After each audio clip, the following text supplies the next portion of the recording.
Deus. Amém, amados. Que estão aqui presentes, podem se assentar em nome de Jesus.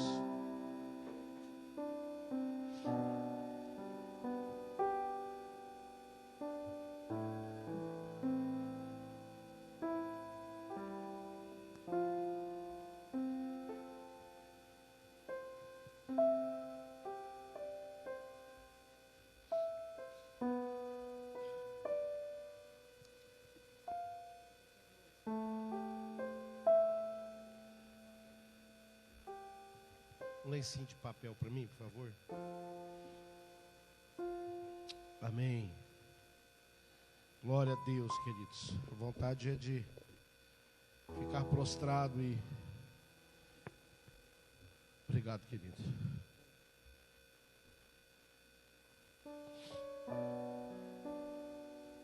E sentindo essa presença maravilhosa quando ela invade a nossa estrutura, invade a nossa alma, aquilo que nós chamamos de emocional, e faz com que nós venhamos a perder o controle. Vocês vão ainda em lágrimas, tamanha presença e glória do Senhor que nós podemos sentir. Eu confesso a vocês que o choro não é de desespero não, mas é de sentir que de alguma forma o nosso clamor hoje chegou aos céus, ou o céu chegou nesse lugar através do clamor, amém? Eu gostaria de compartilhar com vocês uma palavra com o título que traz essa noite: Chamados para Vencer. E Deus há dias tem colocado no meu coração essa palavra acerca da vida de um homem chamado Jó. O livro de Jó é um dos livros mais ministrados em tempo de dificuldade, em tempo de dor, de aflição. Porque a história de Jó ficou marcada, registrada. Eu vou pedir que quando passarem feche a porta, por favor, para não termos problema. Como uma tragédia muito grande, e ela é vista isso, só como uma história de dor. E hoje eu quero trazer para você um contexto completamente diferente, acerca daquilo mesmo que nós estamos acostumados a ouvir, até mesmo aqui nesse lugar ou em diversas pregações aí por homens e mulheres de Deus que levam a palavra do Senhor. Eu não quero falar aqui hoje de quantas pessoas estão morrendo por conta do Covid-19. Eu não quero falar aqui sobre a estatística do avanço, da contaminação ou do contágio dessa pandemia. Eu não quero dizer aqui essa noite quantas pessoas de ontem para hoje foram testadas positivo, com o Covid-19.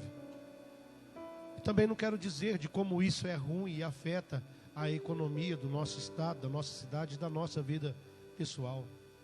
Porque eu não quero ser um portador da tragédia na sua vida, mas eu quero ser um instrumento de bênção na sua vida. Ah, pastor, nós não devemos ouvir e nem saber. Sim, nós devemos ouvir o necessário, saber o necessário, mas entregar o controle das nossas vidas ao Senhor e saber que Ele está no controle de todas as coisas. Isso não quer dizer que nós não temos que fazer o nosso papel, que nós não devemos exercer a nossa parte.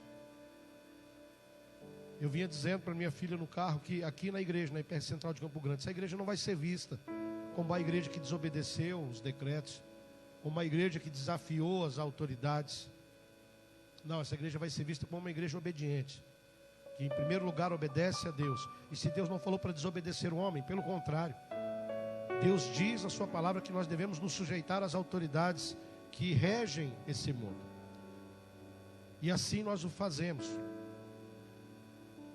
Eu quero falar de vitórias hoje, quero falar de bênção, eu quero falar de prosperidade. Eu não quero falar de derrotas, eu quero falar de vida. Eu não quero falar de doença, eu quero falar de cura.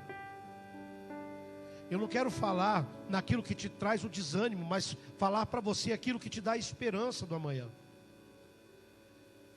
Como eu dizia, por Ministério do Louvor, nós estávamos aqui, Ministério do Louvor, dança, os irmãos aqui orando, antes de iniciar o culto. E eu dizia que o que me fortalece é isso.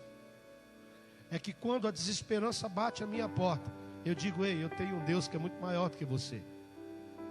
Eu tenho um Deus que me faz superar essas coisas e me faz eu vencer. Hoje eu estive pensando bastante, enquanto eu preparava a ministração. Eu digo para minha esposa, se você conseguisse entrar na minha mente, e se você conseguisse perceber o turbilhão de coisas que passa na minha mente durante um dia, eu não paro de pensar, minha cabeça é como se ela tivesse 1 milhão de engrenagens trabalhando. E hoje eu estava pensando, enquanto me preparava a ministração, eu pensava: meu Deus, quantas vezes na vida nós já fomos lá na lona e depois nós voltamos novamente? Quantas vezes na nossa vida nós somos injuriados, ou até mesmo acusados, ou até mesmo rejeitados, e nós demos a volta por cima, porque Deus está conosco. Então não seria agora que seríamos abandonados pelo Senhor, e nem vai ser amanhã e nem depois. Ele nos chamou para vencer, Ele nos chamou para a eternidade, Ele nos chamou para a eterna idade com Ele, ou seja, um lugar que não tem fim os dias. É um lugar que não tem vaidade, que não tem orgulho, que não tem prepotência, que não tem mentira, que não tem imoralidade, que não tem nenhum tipo de maldade. É um lugar de paz. É para isso que Ele nos chama. Eu quero falar de vida para você e não de morte. Eu quero compartilhar com você hoje um relato de vitória em meio às tempestades. Eu gostaria de falar sobre essa incerteza do amanhã e da dor que você sente na alma, e dizer para você que isso é só uma fase, e que no livro da vida já está escrito que nós vamos passar por isso, e que nós vamos vencer isso em nome do Senhor Jesus. Você sabe por que disso? Porque a palavra do Senhor nos diz que nós fomos feitos o quê? Imagem e semelhança de Deus. Eu me lembro, acho que foi no ano retrasado, eu fiz uma pregação numa outra cidade, e o título dessa ministração era Imago Dei, que no latim significa imagem de Deus. E a Bíblia diz que nós fomos criados imagem e semelhança, sim ou não? Sim, a Bíblia diz que somos feitura à imagem e semelhança de Deus. E muitos de nós dizem que isso está na forma humana. Mas eu digo para você, dentro do meu pensamento, o raso entendimento que eu tenho, diz que isso é no caráter. Nós somos feitura e semelhança de Deus, que é Espírito, em seu caráter, para sermos como Ele. Aí logo eu penso, quando Jesus veio à terra, caminhou, né, nascido de mulher, gerado pelo Espírito, mas nascido de mulher, cresce, passa por toda a dificuldade de um ser humano, né? Eu acredito que Jesus teve febre quando era criança. Eu acredito que quando os dentinhos começaram a nascer, ele começou a ficar enjoadinho. Eu imagino que ele teve diarreia. Eu imagino que ele teve, talvez, essas doenças, né, temporãs que vêm no ano, que é a catapora. Fecha a porta para mim, por gentileza. E ele teve todas essas coisas. E na sua adolescência, eu acredito que ele bateu a unha, até perdeu, arrancou a unha. Eu acredito que ele se machucou. Eu acredito que ele caiu de um pé de árvore. Eu acredito que muitas coisas aconteceram com Jesus. Eu acredito que ele teve sonhos, assim como também pesadelos. E chegando à sua juventude, né, se fez homem, caminhou no meio de nós. Claro que com uma sabedoria diferente, claro que com uma essência diferente de nós. Algo nele que não permitia que ele pecasse, mas ele viveu todas as coisas. E todas as coisas que ele recusou, suportou. No final de tudo, lá, né, às vésperas, né, da sua crucificação, ele nos ensina o quê? Que como homem, se ele suportou, nós também poderíamos suportar. E que nós poderíamos vencer o pecado. A palavra diz que somos a imagem e semelhança de Deus em seu caráter. E o caráter de Deus, queridos, é um caráter vencedor. Você consegue dizer, olha, Deus perdeu uma batalha para Satanás? Consegue achar alguma escrita, alguma coisa que diz, não, Satanás driblou a Deus e fez o gol, e Deus perdeu de 1-0. Não. Se Ele fez, cada um de nós, a sua imagem e semelhança, em caráter, Ele nos fez para vencer. O Senhor não nos fez para sermos derrotados, irmãos. Se a palavra diz, através da boca do apóstolo Paulo, que em Cristo nós somos mais do que vencedores, então eu creio que somos nascidos para vencer. Fomos chamados e nascidos para vencer em nome de Jesus. Toda vez que nós nos entregamos no campo de batalha, toda vez que nós recuamos, voltamos atrás, nós não estamos declarando esse sangue poderoso sobre as nossas vidas, irmãos. Esse sangue não foi derramado para que eu e você nós fôssemos derrotados, não. Esse sangue foi derramado é para nós sermos vencedores. E é para isso que o Senhor nos chama. Em dias de batalhas como esses, nós fomos chamados, foi para superar e vencer. E para superar e vencer pelo sangue de Jesus. E nós temos aqui na nossa boca, nessa língua, que diz que ela tem tanto um poder para destruir como para gerar vida. Nós temos o poder para repreender todo o mal, para expulsar, para mandar embora, para declarar a vitória sobre a nossa vida e sobre a vida das outras pessoas.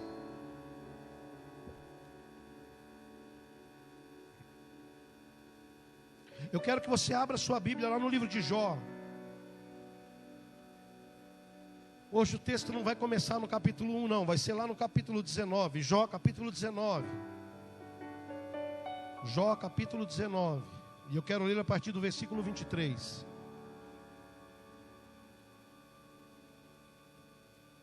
Apenas 3 versículos,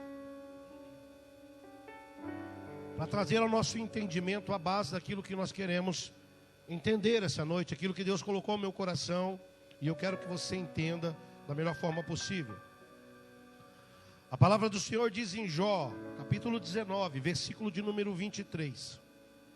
Diz assim: quem me dera fossem agora escritas as minhas palavras, quem me dera fossem gravadas em um livro, que com pena de ferro e com chumbo para sempre fossem esculpidas na rocha. Versículo 25: porque eu sei que o meu Redentor vive, e por fim se levantará sobre a terra. Depois revestido este meu corpo da minha pele e a minha carne, eu verei a Deus. Eu vou dizer para você de novo, versículo 25 me faz eu chorar, me embarga a voz e me dá um nó na garganta. Porque Jó, quando declara o versículo de número 25, irmãos, ele estava numa das piores crises da sua vida. No momento em que Jó diz isso, que ele já havia passado tudo, já tinha perdido tudo o que ele tinha, já tinha perdido o que nós chamamos de o bem mais precioso, que são nossos filhos. E ele não perdeu um filho, 2 não, ele perdeu 10. Foram 10 filhos que morreram. E esse homem coberto por chagas, imagina, são 19 capítulos da história de um sofrimento que é o mais próximo chegado ao martírio de Jesus. E ele dizer no versículo 25, eu sei, olha o que ele diz, eu sei que o meu Redentor vive, e por fim ele se levantará sobre a terra. No versículo de número 26, é como se ele estivesse profetizando já o final da sua luta. E ele diz no versículo 26, assim, depois de tudo isso, revestido este meu corpo da minha pele e a minha carne. Então eu falei o que? Verei a Deus. Eu verei a Deus após tudo isso. Eu não imagino, talvez Jó em algum momento ele estava falando isso em outro plano. Talvez ele estava falando isso, talvez de um futuro, de uma eternidade. Eu não sei se ele já pensava sobre isso, mas eu não consigo ver de uma outra maneira nessa noite, assim como foi trazida ao meu coração, não deturpando a palavra, não acrescentando e nem tirando nada dela.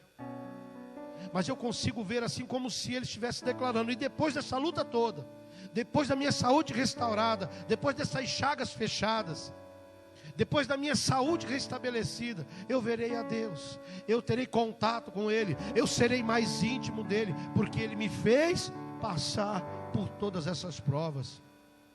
E no fogo eu não me queimei, e as águas elas não me submergiram, e eu passei por essa prova. Nesse momento eu gostaria de mais uma vez orar rapidamente, porque essa ministração é muito breve, e você precisa estar atento, para que você pegue cada palavra que está sendo lançada em nome de Jesus. Pai, mais uma vez eu quero orar, e nesse momento eu quero orar agora, para que o teu Espírito Santo, Espírito de Deus, Espírito maravilhoso, traga aos teus filhos a mente deles, ao entendimento, Pai, desta ministração, desta palavra, desse texto, desse relato da vida do teu servo Jó. Pai amado, e que sirva de exemplo para mim e para eles, Pai amado, de uma forma extraordinária, e que isso seja um tônico, Senhor, seja uma vitamina, que seja algo que nos impulsione a vencer esses dias. Pai, no nome de Jesus é que nós oramos e agradecemos, para a honra e a glória do Pai, do Filho e do Espírito Santo. Amém e amém. Amém, Jesus. O que falou forte no meu coração nos últimos dias foi sobre a história de Jó. Eu me lembro que na última quarta-feira nós tivemos uma transmissão bastante pesada, né, que nós colocamos no mês de outubro diante de Deus.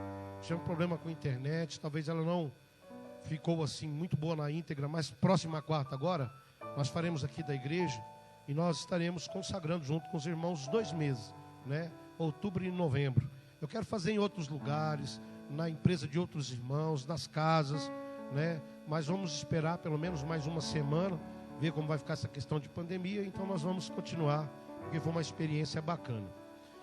Mas nós falávamos sobre vencer, sobre perseverar no campo da batalha, sobre não desistir.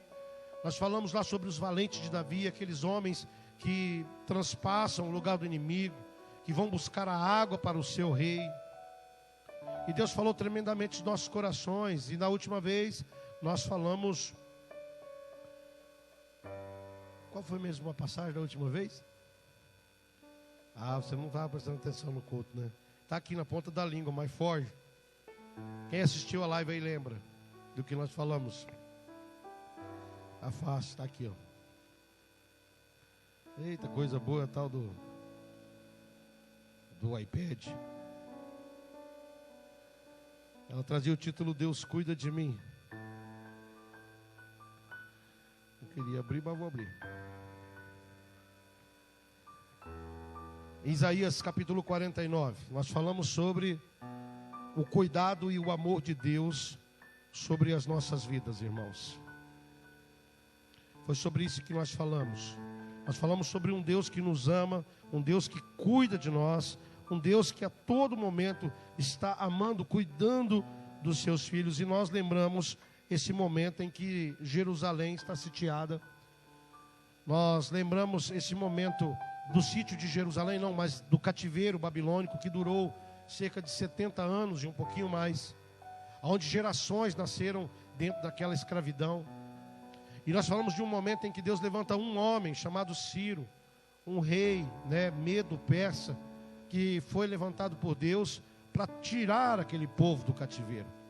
E interessante é o que Deus relata, dizendo, né, ainda que uma mãe, né, se esqueça de um filho, né, que foi gerada no seu ventre e que ainda mama, e ainda assim que ela venha, porque ele quer dizer que é difícil uma mãe esquecer um filho, mas ainda que ela esqueça, mesmo assim eu não te esquecerei, eu não esquecerei de ti, diz o Senhor. Eis que eu te tenho gravado nas palmas da minha mão. É algo extraordinário que vê o cuidado de Deus para com a mim e para com a sua vida. E nesses dias Deus falou comigo muito sobre essa situação de Jó. A escrita narra a história de um homem bom. O que a Bíblia diz se você abrir no capítulo 1? Eu poderia ler apenas o capítulo 1 e nós já termos um entendimento, mas nós já lemos tantas as vezes, não é verdade? Eu acredito que essa é uma das histórias mais conhecidas depois dos evangelhos. E o que a palavra de Deus diz lá no capítulo de número 1, se nós abríssemos, já vai dizer que havia um homem lá numa terra chamada Uz. E esse homem se chamava Jó. E diz que esse homem era temente a Deus. E a palavra diz que era um homem muito respeitado na sua terra, onde até os velhos faziam reverência a ele. Os jovens faziam reverência a ele, respeitavam Jó. Aonde Jó passava, as pessoas apontavam e diziam: ali vai um homem bom, ali vai um homem temente. Você já conheceu alguém assim? Aquele tipo de pessoa que a pessoa pode procurar o que quiser para falar dele, mas não tem o que falar. Assim era Jó. Sabe aquela pessoa que você olha para ela e você, puxa, eu não sei, eu acho que essa pessoa nunca ficou devendo nada para ninguém. Olha, eu acho que essa pessoa nunca falou mal de ninguém para mim. Eu acho que essa pessoa nunca ficou devendo nada para ninguém, nunca teve seu nome negativado. Eu nunca vi essa pessoa mentindo, eu nunca vi essa pessoa traindo, eu nunca vi essa pessoa desonrando seus pais. Assim era Jó. Era um homem bom. Interessante que a Bíblia ela é específica em narrar pessoas assim, de caráter íntegro, reto. Pessoas que, como diz a palavra aqui no livro de Jó, que se desviava do mal. Eu acho tão interessante lá quando os apóstolos, já apóstolos, né? Já não mais discípulos, mas apóstolos. Eles trazem um homem para trabalhar junto com eles por nome de Barnabé. Esse homem não era um apóstolo, olha só como que é tremendo, não está no esboço. Mas esse homem foi chamado porque o Espírito Santo direcionou para que aquele homem chegasse até os apóstolos e, tendo vendido as suas fazendas, as suas terras, pegasse e lançasse aos pés dos discípulos todo o valor que ele tinha arrecadado da venda das suas posses. Mas é tremendo porque ela diz que ele foi escolhido por algumas características. E são essas apenas 3 características que Barnabé foi escolhido para ser o discipulador do apóstolo Paulo. A Bíblia diz que ele foi escolhido porque ele era um homem bom. Preste atenção, ele era um homem bom. E o significado de bom não dá margem para o mal. A Bíblia diz que ele era um homem bom, cheio do Espírito Santo de Deus e cheio de fé. E quando eu olho para a vida de Jó, eu não consigo ver uma diferença de caráter. Talvez ele não era cheio do Espírito Santo, porque o Espírito Santo não habitava em corpos humanos. O Espírito Santo pairava apenas. Talvez estava sobre a vida dele. Mas eu consigo ver um homem bom e cheio de fé, a ponto de ter fé em algo que ele nunca viu. Porque ao final dessa história nós sabemos qual é o resultado. Quando ele diz: Senhor, eu te conhecia só de ouvir falar. Mas só de ouvir falar, ele já nos dá um testemunho extraordinário. Testemunho que às vezes nós não temos para dar na nossa vida cristã, irmãos. Eu não sei quantos anos, você que está aqui, você que está nos acompanhando através da live, eu não sei quantos anos é a sua conversão. Eu tenho 15 para 16 anos de conversão, não é muito não.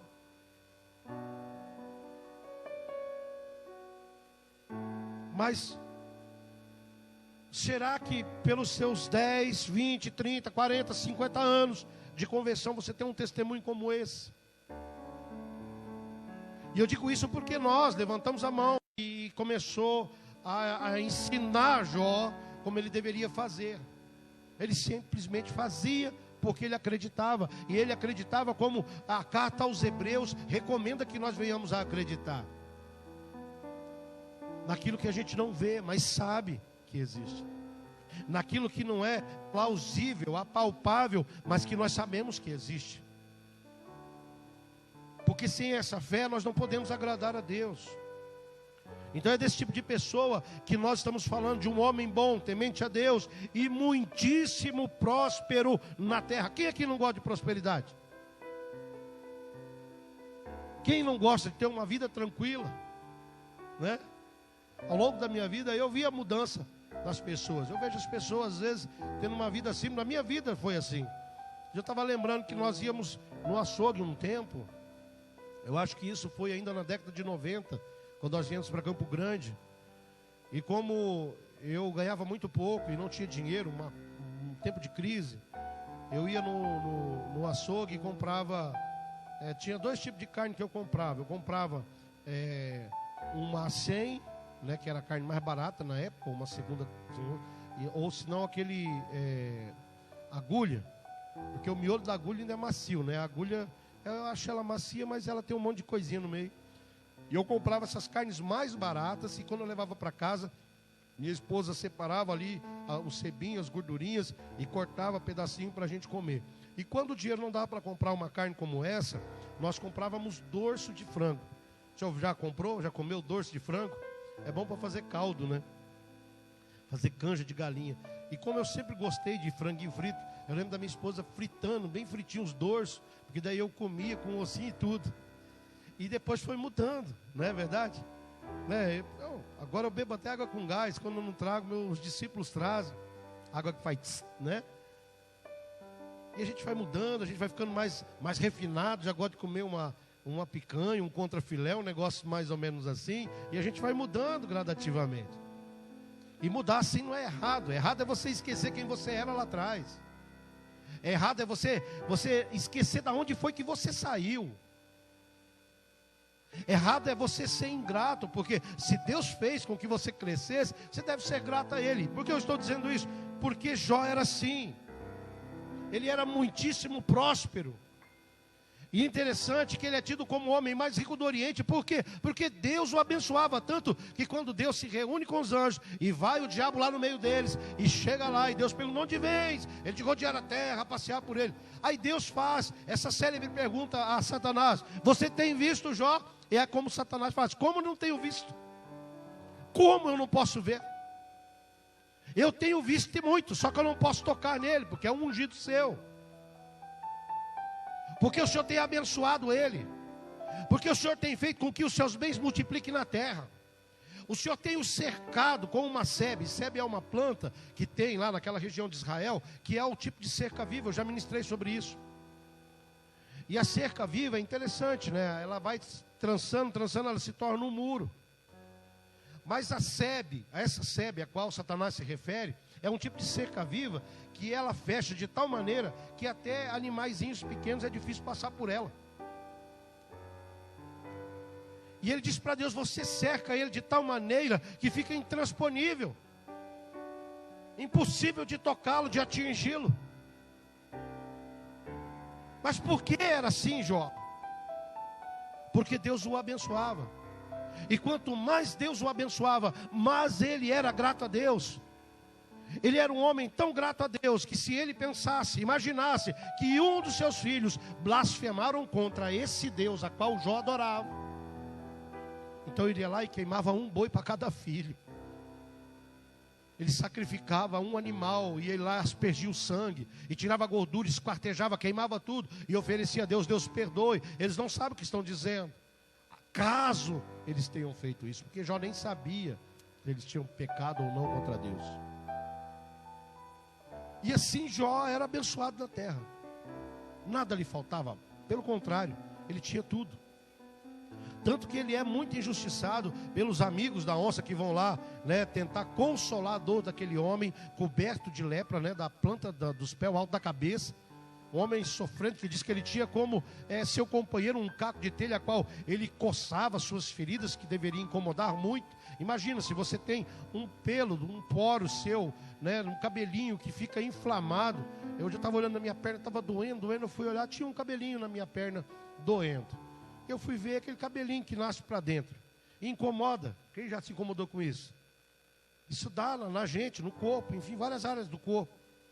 E você rapidamente dá um jeito de pegar uma pinça, ou você espreme ali como se fosse uma espinha, você dá um jeito de tirar aquele troço, porque ele fica te incomodando.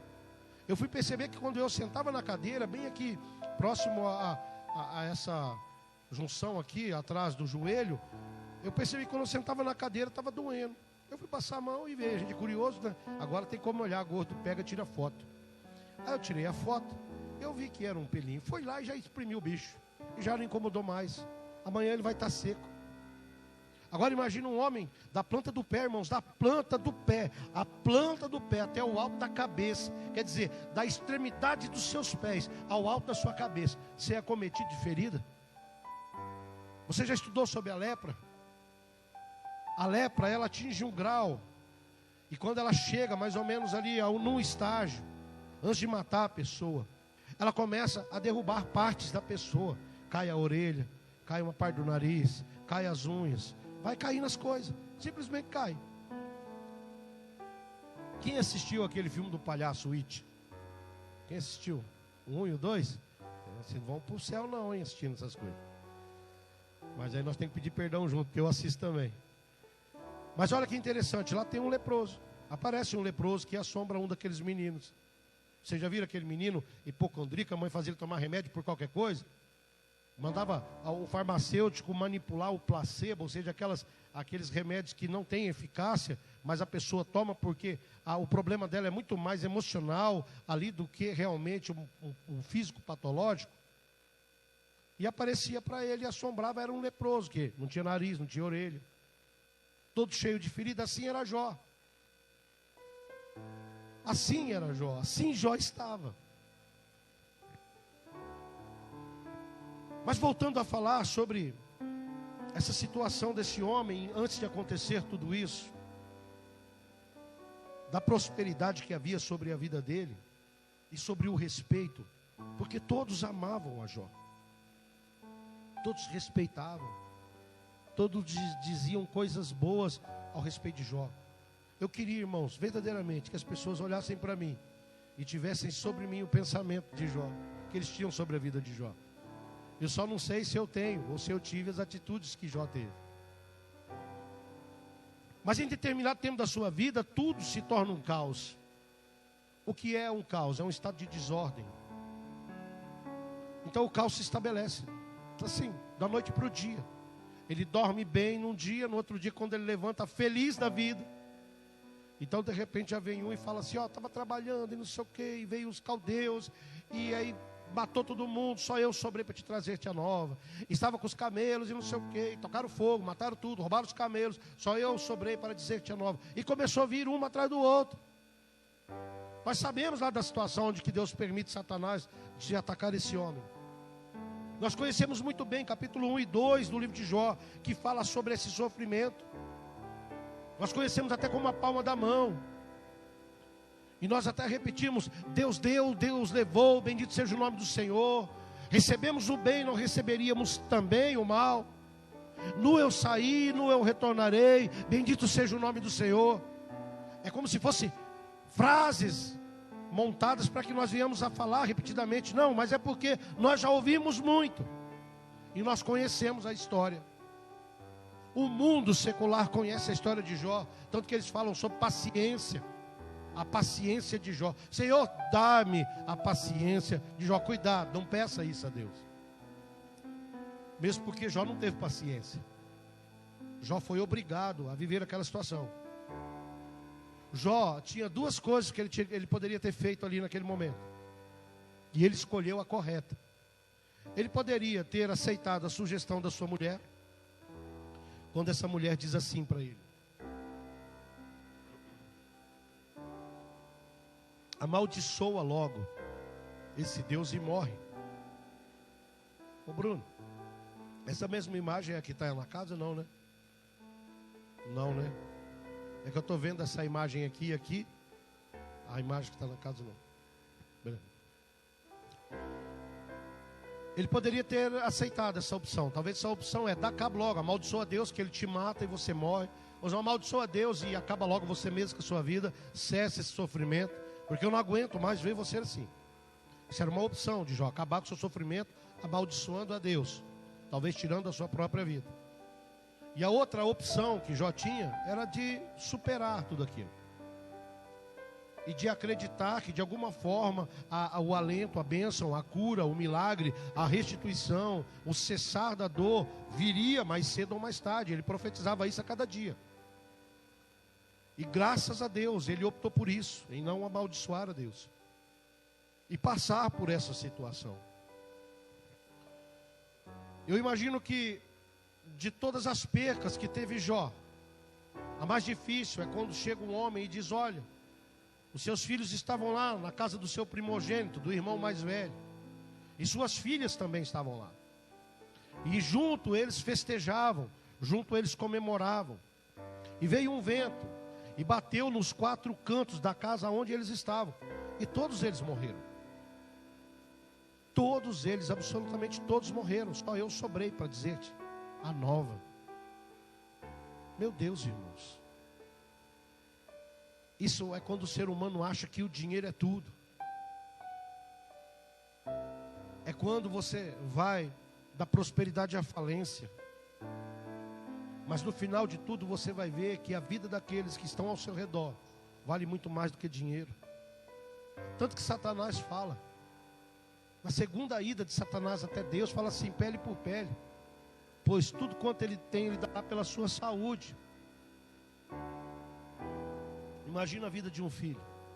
Se o próprio Deus fala lá em Isaías que uma mãe que amamenta seu filho, filho gerado no seu ventre, é assim, Deus está falando que é quase que impossível de uma mãe que ama não cuidar, mas ainda assim que essa mãe rejeite, ele não deixaria de lado. Imagina a dor de Jó em perder 10 filhos. Eu já ouvi pessoas sem sabedoria dizerem coisas que na época a gente ouvia e passava batido, mas uma vez eu ouvi alguém dizendo que quem tem 2 filhos tem um. É como se você fizesse 2 filhos e um poderia morrer e você teria um para manter a sua prole.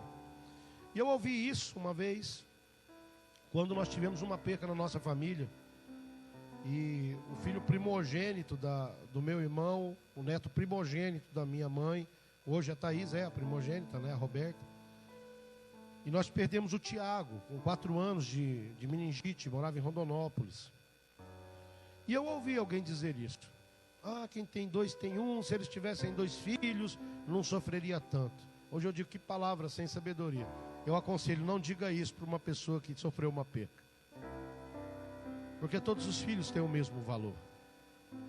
Talvez nem todos os filhos têm a mesma intimidade com seu pai, com a sua mãe. Talvez por não se aproximar mesmo. Mas todos são importantes. Mas se nós fôssemos ouvir pela lógica dessa pessoa que disse isso. Eu era uma pessoa jovem, eu tinha 18 anos para 19. Eu acho que era mais ou menos essa, 20 anos. Era mais ou menos de 18 a 20 anos. Eu já era casado, nós já tínhamos, a Thaís era bebê. O que essa mulher diria na situação de Jó, onde ele perde 10? Ele tinha 10, perdeu os 10. Então essa filosofia de quem tem 2 tem um é furada. Aí esse cara vai para a lona. Esse cara mete a sua cara no pó e ele entra no pior dilema da sua vida. O de não saber por que tanta dor e tanto sofrimento. Mas é lá do capítulo 3 em diante que as coisas apertam de fato para Jó. Aí você vai dizer, pastor, mas não foi quando ele perdeu os 10 filhos? Não foi quando ele perdeu tudo, não foi quando ele perdeu a sua saúde? O que tem de pior ainda para Jó? Eu não sei se você já teve essa amarga experiência do pós-traumático. Eu me lembro muito bem. Eita, Valdir, vocês são uma benção, viu? Glória a Deus. Todo mundo ganhou a aguinha que faz... Todo mundo, até os ministros de louvor, todo mundo, né? Glória a Deus. E eu me lembro de 2 situações na minha vida. Agora eu já esqueci o que eu ia falar. Fui falar com o Valdir, ó. Que coisa boa.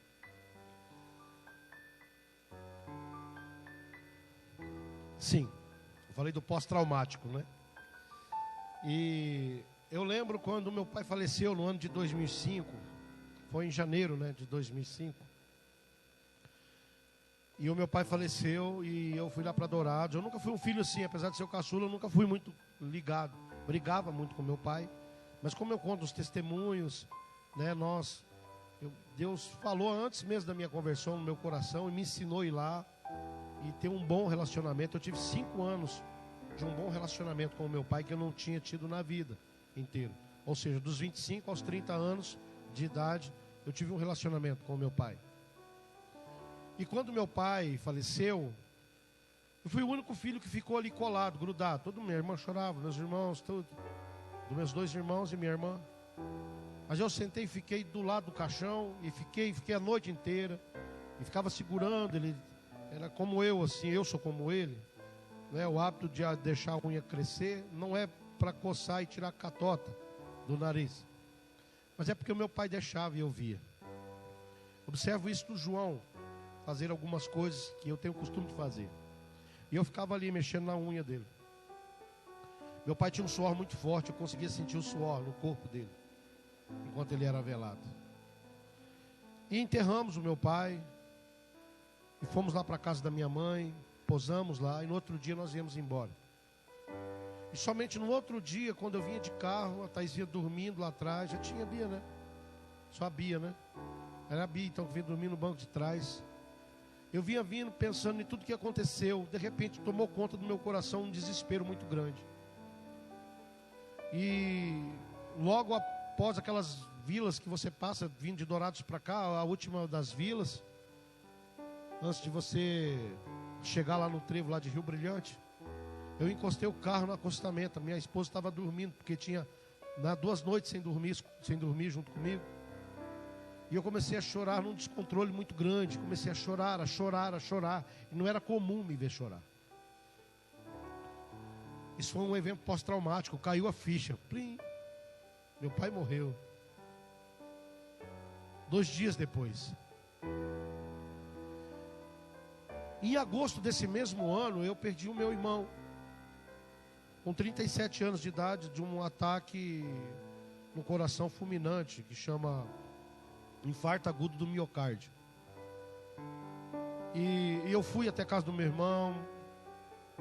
Eu fui lá e peguei meu irmão na cama, falecido. Antes mesmo que chegasse o pessoal da Pax, que viesse médico, alguma coisa, detectei realmente, de fato, havia falecido. Saí dali, fui fazer todos os trâmites, fui na funerária, fiz tudo que tinha que fazer. Desde mandar organizar, preparar o corpo, de também ir lá, já ver o cemitério, enfim, fazer tudo que tinha que fazer. Comunicar, né? Ter que avisar o meu irmão, ter que avisar a minha irmã, a minha mãe. E eu fiz tudo isso. E eu lembro que no momento em que nós fomos enterrar, o pessoal vem, toca aquele violino, aqueles negócios tudo lá na Palmeiras, lá nas Palmeiras. Eu lembro que eu chorei naquele momento. Mas assim, até parece que o que me fez chorar foi o violino. E eu fui embora para casa. Naquele dia eu até dormi. Mas 3 dias após a morte do meu irmão, caiu a ficha. Isso é um evento pós-traumático. E eu passei 3 dias chorando sem parar. Eu entrava no quarto, eu chorava, mas chorava muito mesmo. No quartinho que tem no fundo da minha casa. Eu chorava desesperado, meu irmão morreu. E essa dor tomou conta do meu coração. Quando eu falo da experiência de Jó, entenda uma coisa. Somente quando o Jó está lá afastado. O Jó está lá longe. Ele não podia estar próximo. Nem essa distância que nós estamos aqui. É como se Jó estivesse aqui e os seus amigos estivessem ali na esquina da 26. Eles tinham que gritar bem alto para falar com Jó. Olha só, a palavra de Deus diz que o sofrimento de Jó era tão grande, tão intenso, tão profundo, que por alguns dias os seus amigos não falaram nada. Apenas choraram com ele, tamanha era a sua dor. Havia caído a ficha de Jó. E não era porque ele perdeu as suas juntas de boi, de camelo, suas cabritas, porque ele perdeu as suas posses, porque roubaram tudo que tinha. Era porque ele perdeu o que ele tinha de mais valioso, que era a sua família, era seu filho. A sua mulher não podia chegar perto dele. Ele não perdeu o respeito pela sua integridade moral, mas física sim. As pessoas não chegavam próximo dele. No povo da cidade que reverenciavam a Jó, não foram lá onde ele estava afastado, aonde ele ficava longe de todo mundo, porque as pessoas ficavam com medo de se contaminar. Onde ele ficava jogando cinza sobre o seu corpo para que as moscas não colocassem ovos e criassem larvas nas suas feridas. Naquele exato momento em que Jó estava no monturo, como diz a palavra de Deus, o monturo significa um monte de lixo. E ali ele fazia isso, jogava cinza se coçava com um caco de telha. Sabe por que ele se coçava com um casco de telha? Porque ele não tinha mais unhas para se coçar. E naquele exato momento, o que Jó pensava era em tudo que tinha acontecido. E a maior dor era da perca. Por que isso aconteceu? Por que tudo isso na minha vida? Ele estava sofrendo um evento pós-traumático naquele momento. Emocionalmente, caiu a ficha dele. Aí aquela hora, né, presbítero Roda? Você senta lá e... Poxa vida, o que eu fiz de errado? Porque eu queimei a oferta até se eu não sabia se os filhos tinham pecado ou não. Eu ajudei as viúvas, os órfãos, porque os caras vão lá e falam tudo que ele... Ah, você não deve ter ajudado as viúvas, você não deve ter dado auxílio aos órfãos, você não deve ter feito alguma coisa que desagradou a Deus. Mas não, ele não havia feito nada disso. Ele fez tudo o que um bom filho de Deus deve fazer. E era por isso que ele estava nessa crise. Cai a ficha de tudo que aconteceu. Agora, por que aconteceu? O que eu fiz para que tudo isso acontecesse na minha vida?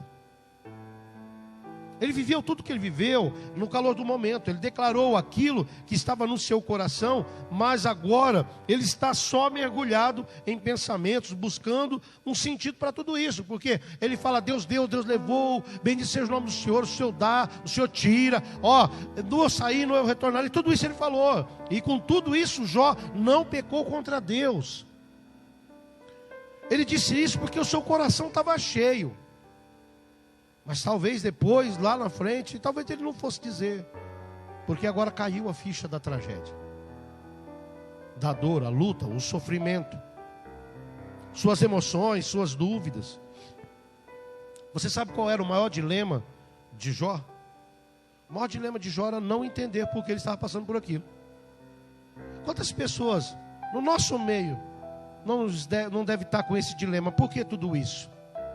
Eu fico vendo os supernaturais, né, os querubins que andam na terra. Eu vejo o misticismo espalhado para todo mundo. O povo dando profecia para o dia 30 de março. Né? A pessoa, Jesus não sabe o dia da volta dele, mas a pessoa já sabe. O querubim sabe. Entendeu? Eu acho que isso é uma coisa que o crente deva querer ficar buscando, desvendando, querer saber. Eu acho que nós devemos aprender sobre o fim de todas as coisas, mas nós não devemos querer futricar para saber qual é o dia, porque nós não devemos saber qual é o dia. O dia da nossa tragédia pode ser hoje, daqui a alguns minutos, pode ser amanhã, assim como a volta dele. Diz que virá como um ladrão na noite. Como um ladrão na noite vem? É muito rápido, quando você vê, as coisas foram embora. Num sítio próximo a nós, lá, a mulher lá, postou ontem, eu estava vendo, entraram na casa dela, levaram uma geladeira daquelas duplex grandona, daquelas prateadas, bonita, cara, sabe? Levaram uma geladeira daquela e um fogão de 6 bocas com um bujão. Rápido demais, ninguém viu. A palavra de Deus diz que assim virá o Senhor e nós não sabemos. O maior dilema de Jó era não entender o porquê de tanta dor, tanto sofrimento. Jó não entendia o que ele tinha feito para passar por tudo que isso estava passando. Duas coisas se pode observar numa situação como essa naquele tempo. Ou é castigo, ou é prova. E na maioria das pessoas era castigo. Tanto que os irmãos que vão lá visitá-lo, aqueles irmãos que vão lá para interceder por ele, trazer um tipo de conforto, e na verdade eles pioram tudo. Achavam que era castigo. E talvez Jó ficava pensando lá dentro dele, o que eu fiz para ser castigado? E jamais ele diria, não, isso é prova. Para mim e para você, o que é isso que nós estamos passando? O que é isso para o crente? Deus está castigando por nossos maus hábitos? Porque as finanças estão desbancando? Porque a saúde está tão difícil? Como que assim você... Eu tive notícia essa semana de uma criança de 10 anos internada e entubada. 10 anos. A prima da pastora, ela tem 28 anos, 5 meses de gravidez. Entubada há quantos dias? Ela fica mais na posição, do prona que fala, do que normal. Essa semana faleceu um pastor da nossa denominação, um pastor lá da 4ª IPR de Ponta Grossa, no estado do Paraná. 30 anos eu conheci esse pastor, jovem, casado, um casal bonito. Deixou filho pequeno, deixou a viúva. 30 anos. Foi diagnosticado com Covid, 4 dias depois morreu, irmãos, entubado.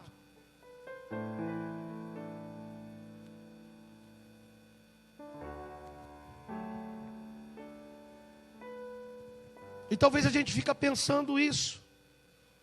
Mas uma coisa eu digo para vocês, isso não é castigo, porque Deus não está castigando a humanidade. A humanidade se autocastiga. Para muitos de nós, irmãos, eu falo com certeza, com convicção absoluta. É prova. É prova. Muitos de nós estamos sendo provados.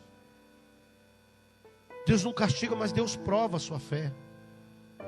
Ah, mas Ele não sabe. Não, Ele prova para que você veja quem você é. É isso que é extraordinário. Deus sabe se a gente vai roer a corda a vida inteira ou não. Deus sabe, assim como sabia que Pedro negaria 3 vezes o nome de Jesus. Claro que Ele sabe. Ele sabe qual de nós somos Judas e qual não é. Quem é Judas e quem não é. Ele sabe, absolutamente, Ele sabe de todas as coisas. Mas a prova, ela tem 2 sentidos. Primeiro, ou ela prova que você não vale o feijão que você come, e que você não reconhece as bênçãos de Deus e o que Ele fez na sua vida, começando pelo sangue de Jesus, que é o que eu orava e Deus colocou na minha boca naquela hora, lembrar de 9 leprosos que não voltam para agradecer, mas um volta dando glória a Deus. Ou para refinar você para o dia de amanhã. Aonde Ele vai dizer assim, está vendo esse servo? Está vendo essa serva? É justo e fiel. Tem visto tudo que eu tenho colocado nas mãos deles. E tudo que eu tenho colocado nas mãos deles, eles têm produzido. E nenhuma adversidade desse mundo tem tirado deles a fé em mim. É isso que Deus fala. Esse é o objetivo daquele que é provado e passa pela prova. Eu devo ter dito na live lá, o dia que eu fiz lá no Marcos, na Adriana, porque eu lembrei sobre aquele pastor lá da Voz da Verdade, que fez um vídeo bravo e brigando com os pastores. Por um lado, eu até achei bacana ele falar sobre não ser um pregador do caos, mas ele chama todo mundo de pregador do caos, porque estavam compartilhando sem parar aquele vídeo em que aquela enfermeira enviada por Deus canta para Lázaro, né, para o irmão Lázaro. Eu achei tão lindo aquilo. Eu acho que a humanidade precisava ver e precisa ver aquilo. Deus não abandonando os seus. E interessante na vida, assim, eu não era assim de ouvir muito. Eu ouvi muito quando Lázaro explodiu com aquele DVD com o seu testemunho.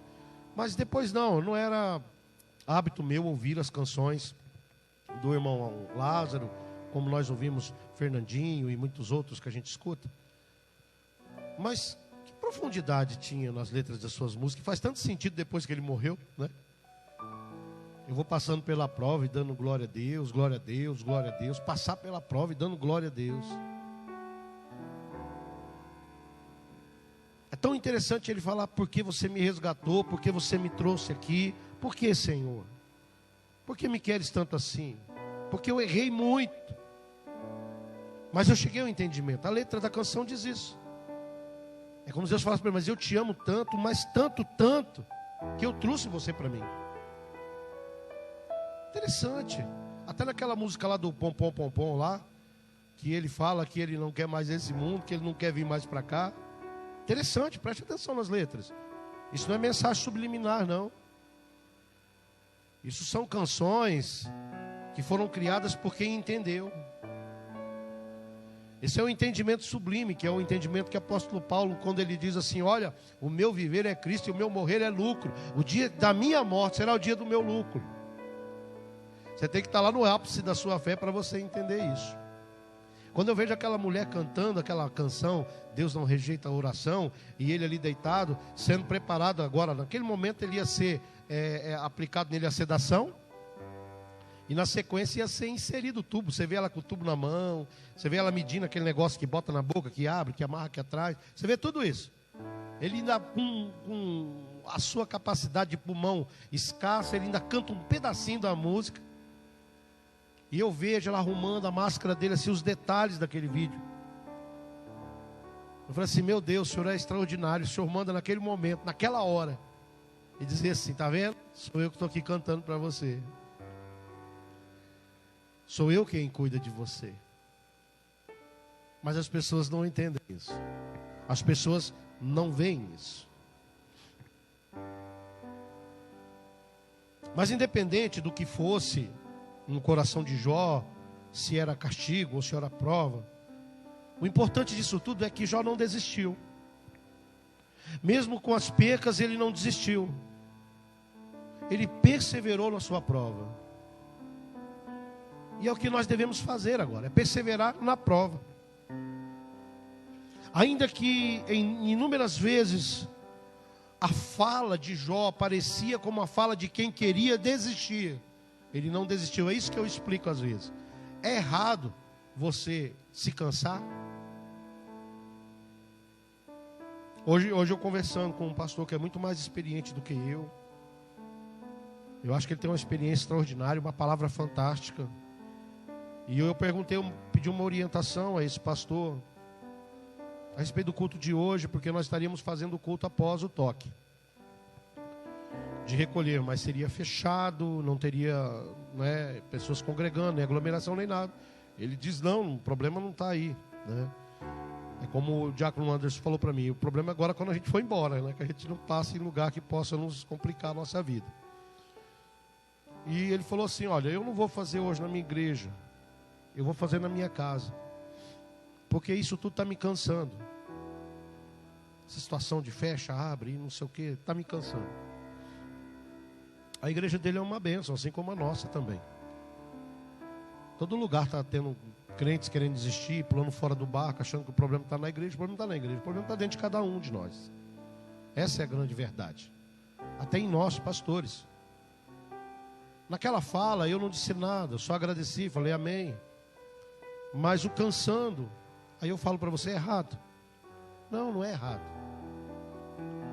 O cansar faz parte, o que não pode é ter desistência, você não pode desistir. Porque em tudo que Jó passou aqui, o mais importante que nós vemos em tudo é o não desistir, independente da luta. Mesmo com as percas, ele não desistiu. Ou seja, ele perseverou na sua prova. Ainda que inúmeras vezes ele fala, como parecia com que alguém que queria desistir, ele não desistiu. Ele diz, eu vou continuar adorando. Aquele dia que o pastor Bruno esteve aqui, eu pedi para ele cantar aquela canção, né? Jó, como pode ainda adorar? Como pode adorar? Como pode se dizer, louvado seja o nome do Senhor?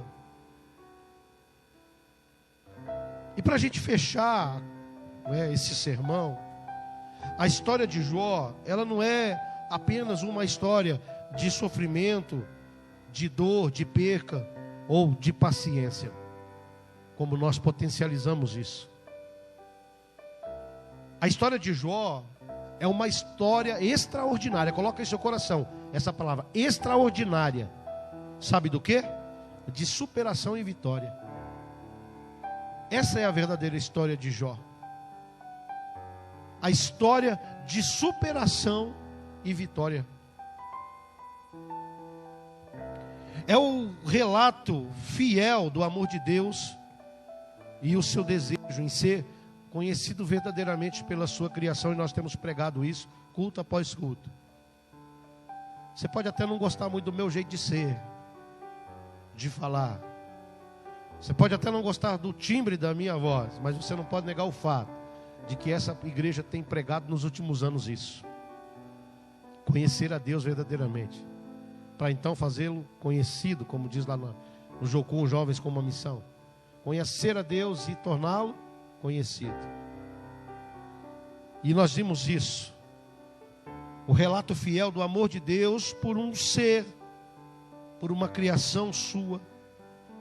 E um desejo no coração de Deus em ser conhecido verdadeiramente pelo homem. Não é que Deus implora que nós venhamos conhecê-lo, que nós venhamos a viver com Ele. É isso, irmãos. Veja bem, aqui por exemplo na igreja, em qualquer posição, no louvor, na pregação, na dança, no serviço de diaconia, no conselho, no presbiterato. Se eu não estiver, o negócio não anda. Não é assim. Quem não pode deixar de estar aqui é Deus. É Deus que não pode deixar de estar. E não é a igreja que precisa da pessoa, mas a pessoa que precisa da igreja precisa do céu. E uma coisa que nós temos falado culto após culto, é isso, esse anseio de Deus, esse desejo de Deus em ser conhecido verdadeiramente, porque daí acaba com essa frescura toda. Desse vai e volta, estica e puxa, larga, pega.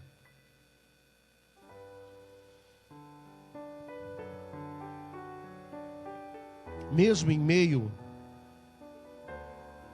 a tudo que se passava naquele momento na vida de Jó, mesmo sem entender o porquê de tanto sofrimento, ele consegue levantar a sua voz, mesmo em meio à sua maior crise emocional, vamos dizer assim, levantar a sua voz e dizer as seguintes palavras: porque eu sei que o meu Redentor vive, e por fim se levantará sobre a terra. Versículo 16: depois revestido este meu corpo da minha pele e a minha carne, então verei a Deus.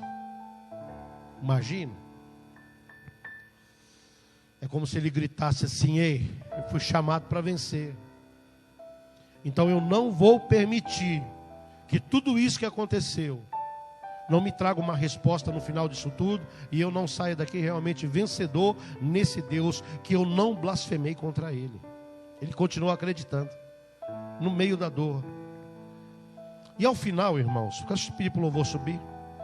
E ao final desta odisseia, Jó entendeu uma das coisas que move o coração de Deus. E ele entendeu que não é apenas a fé. Guarde isso no seu coração, que não é apenas a fé, mas também a perseverança. Se você tiver a fé e você ficar sentado, já tendo um nível de conhecimento, mas você não tiver ação, de nada adianta. E se você abrir a epístola de Tiago, a carta de Tiago, ele vai dizer: olha, queridos, deixa eu dizer uma coisa para vocês. Não adianta nada você bater no peito e dizer que você acredita, se você não fizer algo. Nós precisamos fazer algo. Não adianta nada. Ora, mas Paulo dizia que pela fé nós somos salvos, mediante a graça. Ele falava para os leigos. Além da fé, a perseverança move o coração de Deus. Deus queria que Jó perseverasse.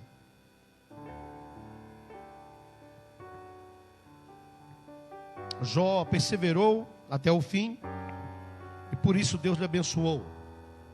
Deus restaurou a sua saúde, que eu acho que chegou ao extremo, né?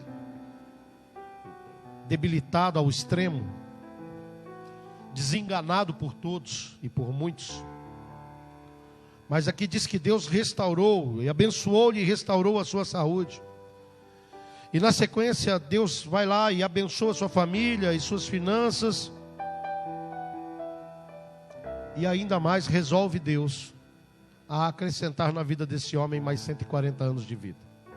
Talvez eu não disse na sequência, porque a primeira coisa que Deus faz não é restaurar a saúde de Jó. Porque ainda quando Jó estava lá, Deus fala: ore pelos seus amigos, ainda enfermo. E quando Deus restaurava Jó, ali ele foi curado da sua lepra, de todo o mal que estava sobre ele. O extraordinário é isso: quando você persevera, Deus não devolve, não restitui apenas aquilo que lhe foi tirado. Ele lhe dá o dobro daquilo que antes você possuía. E o mais importante, Ele te acrescenta anos na terra. Ele te acrescenta anos de vida na terra. Eu quero profetizar sobre você que está aqui essa noite, sobre você que está acompanhando. Eu quero profetizar sobre a sua vida muitos anos de vida na terra. E que todos esses anos sejam para louvar e engrandecer o nome do nosso Deus. Eu quero profetizar sobre os enfermos, que eles ainda viverão muito em nome de Jesus. E ainda que nós sofremos algumas percas, eu vou dizer o que Jó teria dito hoje, nessa noite aqui.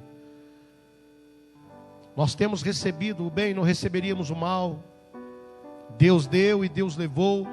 Bendito seja o nome do Senhor. Mas eu estou pregando hoje para os vivos. Eu tenho uma expressão de dizer assim: só os vivos digam amém. E eu digo: só os vivos digam amém.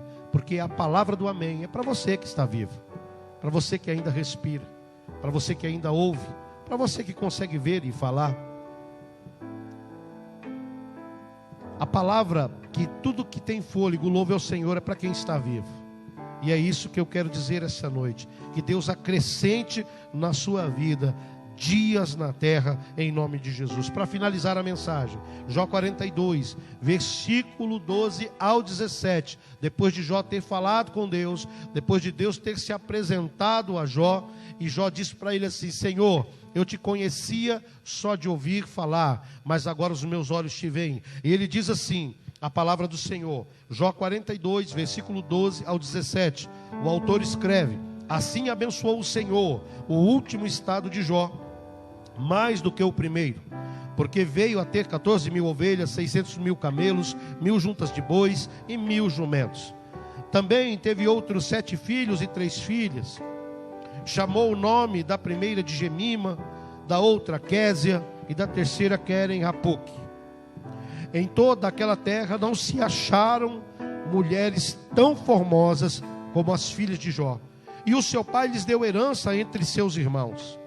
Depois disso viveu Jó 140 anos e viu os seus filhos e os filhos dos seus filhos até a 4ª geração. Versículo 17. Então Jó morreu velho e farto de dias. O que aconteceu com Jó? Ele morreu em paz. Em todos os seus dias ele viveu para a honra e a glória do Senhor. Para encerrar, o amor de Deus por você, meu irmão e minha irmã, é tão grande como aquele amor, o amor que ele sentia por Jó. Há apenas uma diferença entre a nossa vida para a vida do servo Jó. Apenas uma diferença entre nós. Nós não precisamos chegar a esse extremo. Não, sabe por que nós não precisamos chegar a esse extremo? Porque Jesus chegou por nós. Porque o seu sangue nos lavou, nos comprou de uma condenação eterna. Porque esse mesmo sangue, quando ele é invocado com muita fé e com perseverança, ele nos cura de todo mal. Ele expulsa a maldade de dentro e de perto de nós. Então, todas as vezes que você invocar o nome do Senhor Jesus, você trará bênção para a sua vida e para aqueles que você oram. Jesus passou por mim e por você. O que nos resta agora é crer, é acreditar, é professar em fé, é suportar e perseverar e vencer em nome de Jesus. Sabe por quê? Porque nós somos chamados para ser vencedores, e porque em Cristo nós somos mais do que vencedores. Amém? Vamos adorar ao Senhor em nome de Jesus.